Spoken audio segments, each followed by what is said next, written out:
अपने घरों में जो बिजली आती है वो पावर हाउस से आती है। अगर पावर हाउस में बिजली ना बने तो अपने जो उपकरण हैं, टीवी, मोबाइल, उद्योग धंधे, वो कैसे चलेंगे। तो इसी प्रकार कोशिका होती है।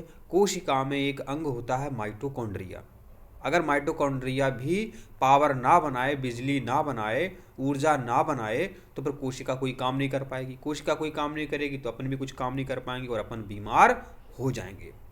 तो परीक्षा में प्रश्न आता है कि माइटोकॉन्ड्रिया को कोशिका का बिजली घर क्यों कहते हैं। तो आप सभी जानते हैं कोशिका का एक अंगक है, सभी को पता ये होना चाहिए। तो आपको उत्तर लिखना है माइटोकॉन्ड्रिया कोशिका का एक अंगक है। माइटोकॉन्ड्रिया कोशिका में ऊर्जा का निर्माण करता है। माइटोकॉन्ड्रिया क्या है? कोशिका का एक अंगक है। माइटोकॉन्ड्रिया कोशिका में ऊर्जा का निर्माण करता है जिसे एटीपी के रूप में संग्रहित कर लिया जाता है। इसलिए माइटोकॉन्ड्रिया को कोशिका का पावर हाउस या बिजली घर या ऊर्जा घर कहते हैं। कितना सरल प्रश्न था आपका, कितना सरल आंसर था आपका। मतलब वो कह रहा है कि माइटोकॉन्ड्रिया कोशिका का एक अंगक है, यहाँ कोई दिक्कत नहीं है।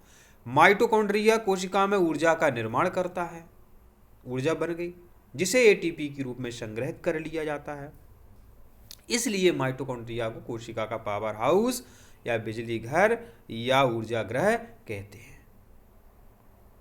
तो यह प्रश्न बहुत इंपॉर्टेंट था आपका और 3 रूपों में पूछा जाता है कि माइटोकॉन्ड्रिया को कोशिका का बिजली घर क्यों कहते हैं, माइटोकॉन्ड्रिया का कोशिका का पावर हाउस क्यों कहते हैं, माइटोकॉन्ड्रिया को कोशिका का ऊर्जा ग्रह क्यों कहते हैं। जो कई तरीके से प्रश्न आता है, तो हमने ये प्रश्न आपको बता दिया है माइटोकॉन्ड्रिया को कोशिका का बिजली घर क्यों कहते हैं।